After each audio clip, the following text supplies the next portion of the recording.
Hey there folks, Pliskin by 51mm, and tonight I'm going over the two magazine purchases I made. I ordered the other day from Midway USA a Stoner AR15 10-round magazine. It says Stoner on it, AR10 or AR15 Stoner, and it said on the website that it could take 300 blackout and 5.56 ammo. And it's an all steel construction, as you can see. In my last video I tested this magazine out. I had it at the range and used it to shoot the groups of the American Eagle 5.56 XM80, or no, it was XM193. I was thinking of the 308 XM193 ammo out of the AR15 at the range. To see this magazine in action, check out that previous video, link in the description or pinned comment below. Alright, so this is the magazine I bought, and this is the magazine my AR came with. Was a Magpul MOE 30 rounder, and there's nothing wrong with this, and I'm going to get more of these. I love it. It's a great magazine. As you can see, I painted it to match my AR-15's camo. I just left it all green because I didn't really need too much detail. But the thing is, at the range, this bumps the bottom of the shooting table when I have the rifle in the rest or shooting from a bench. So I needed a 10-rounder, as you can see, to go to the range and not have to worry about bumping this continuously. So it functioned flawlessly the other day, and as you can see here, as I do in all my magazine preview videos, I'm going to put some ammo in it just to demonstrate that it will take ammo properly.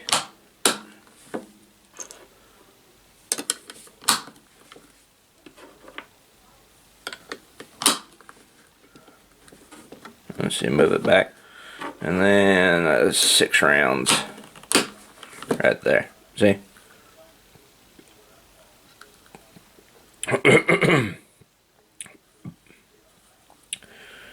As you can see, it took all the rounds very well. There was no problem shoving the rounds down into the magazine. There was no resistance. The follower and spring guide, or the follower and the spring, I mean, all worked flawlessly, and I put the bullets in there and there was no resistance. And as you guys all seen in the previous video, this magazine functioned very well. So let's take the bullets back out.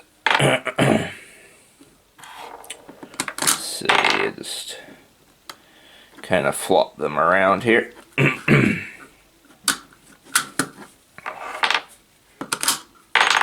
Unloading it's kind of a trick,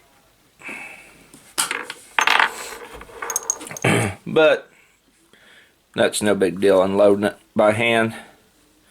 It says 5.56 there on the follower, as you can all see. Alright, I will move these back over here. Now I'll show you what it looks like inside the gun. Let me take my rifle. As you can see, my AR is clear. Nothing in the chamber. And it will fit up in there pretty good. Although I will say, when I had it out at the range, and I'm speculating because it's new and I'm not used to the 10-rounder yet, I didn't smack it all the way up into the mag well. So it wasn't clicking the magazine release. It was just sitting in there. And I stripped the bolt about 5 or 6 times and was like, well, why isn't that stripping around? And I was like, oh, silly me, I didn't slap it up into the mag well hard enough. So you gotta be kind of mindful of that. I mean, it's a lot easier to smack it up in there with this because it's so much longer. But this one being so small, I thought I had it all the way up and I didn't. And then I hit the magazine release. It popped it down and you just pull it out. Oops. Pretty easy. Pretty simple. I'll just set my AR back down there like that. Alright. So that was the Stoner AR15 10 rounder. Ordered it from Midway USA for $11.41. Not too bad. Go check one out if you need a 10 rounder for your state compliant rifle, or just need a 10 rounder like I did, because I could own 100 round magazines if I so wanted, but a little 10 rounder really comes in handy for range work. So that was my little AR-15 magazine. I do plan to order some more, these 30 rounders. Now let's talk about the other magazine I ordered. And there were some problems with it, and I will get to them when I, cut to it. Alright, my second magazine I ordered the same day I ordered the AR-15 Stoner mag was this Promag M14 magazine. There's no markings on it at all, and from the outside it looks like it's a fairly fine magazine. I'll even load up some rounds into it. Got some leftover ZQI Turkish M80 ball rounds, 7.62 by 51 millimeter. We'll just go ahead and put them in. And on, the first go, I mean, that follower is smooth. So smooth. That's a lot smoother than my Checkmate here. My Checkmate 20 rounder for the M1A, which I've had for 2 years and I've had good results. As you can see, I've shot it a lot and used it a lot. It says Checkmate on the back. And from what viewers have told me in the video I did the preview on this magazine, they said that these are U.S. military grade. I've had a few of them tell me that this is what the U.S. military runs in, like the M39 and Mark 14 marksman rifles. So I bought this Promag because the price point was pretty nice. It was $12, about the same, just a little bit more than what I paid for the AR-15 Stoner mag. And I was like, well, I could try one out just to see. Put some more bullets in here.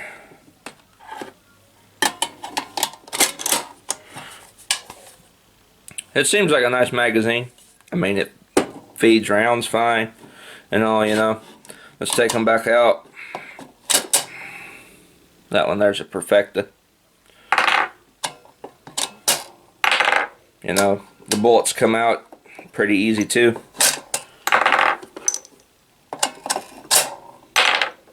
So I was like, cool.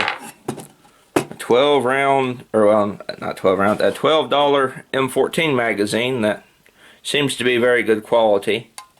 And holds rounds easy, and it's easy to put them in and out, and it looks like a quality magazine. It's all steel construction.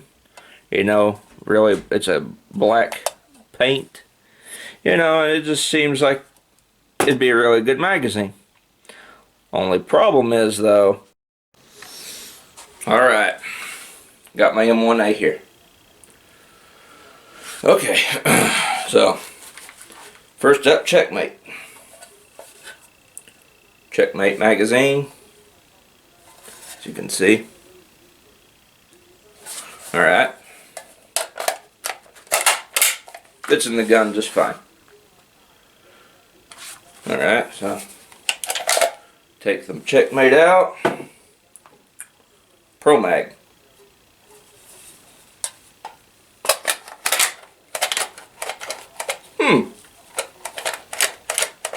It's not letting the magazine release engage.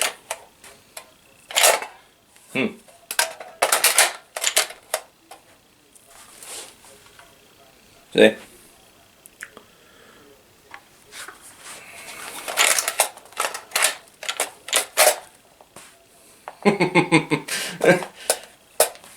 Try as you might, and try as I have, you're not getting that magazine catch to engage. Let's try it again.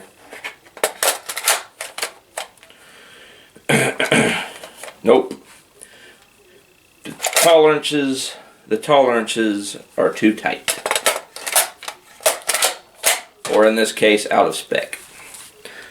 So, that is the problem I've had with my Promag. I read the reviews, and I should have known better. And this is what I get.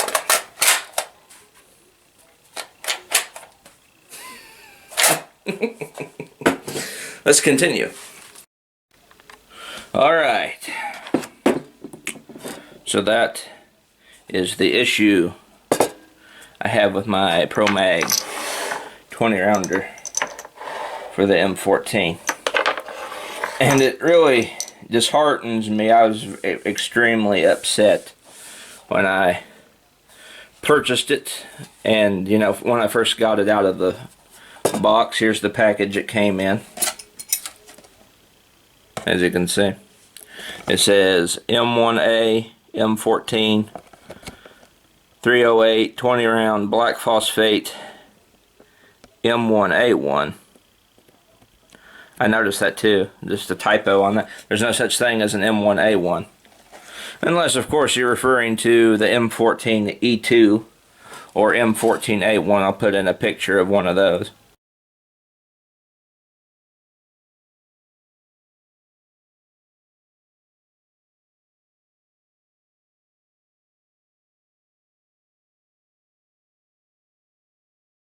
Yeah, it's the machine gun version of the M14. Yes, the M14 was a machine gun. They had a machine gun variant of it. But anyway, I was very displeased with it. I was hoping that some of the few good reviews I've read over these Promag magazines would ring true. But it turns out that the majority of bad reviews I've read were indeed true. Now, that's not to say that every Promag magazine is bad. I just happened to have one bad experience with it. Some of you out there may have 100 of these and they work fine in your M1As and M14s, and that's fine. Power to you. If they work good in your rifle and they shoot good and they cycle good and you've not had a jam out of any of them at all, good for you guys. I'm happy for you. I just wish I could bask in cheap M14 magazine goodness and be able to blast my days away out at the old cabin at the church farm with my M1A and be able to pick up 20 rounders for $12 a pop, which would not be bad. But apparently I'm going to have to pick up a few more of these checkmates, which is alright. I mean, I am not going to complain. The checkmate's done me good.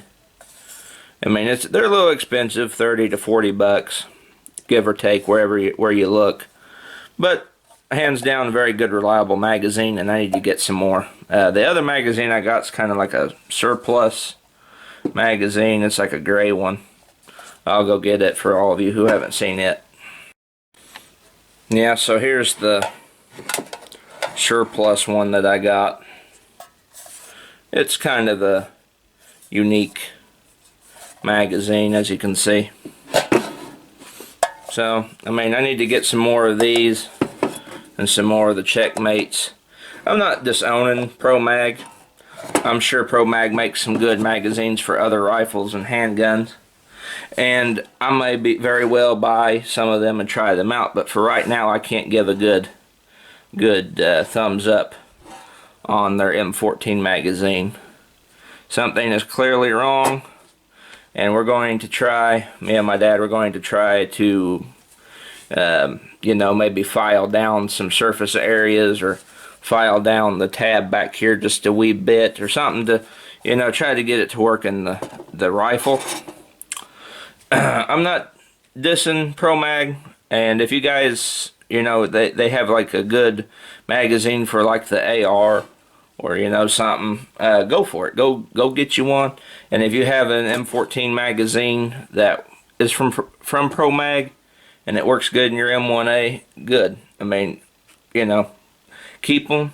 You know, keep them up, clean them out. You know, make sure they work and keep them. If you got a Promag M14 that works. I personally, as of right now, I can't say much good about it because it won't fit in my rifle. So that's been my little preview video on the 2 magazines I bought for my AR-15 and M1A. I just wish that the Promag had worked, because then I could say it was a good magazine too, and I could have took it to the range and shot it. But all is well ends well, I suppose. And what goes around comes around, and such is life. Anyway, guys, this has been Pliskin by 51mm, and I'll see you guys all in the next video.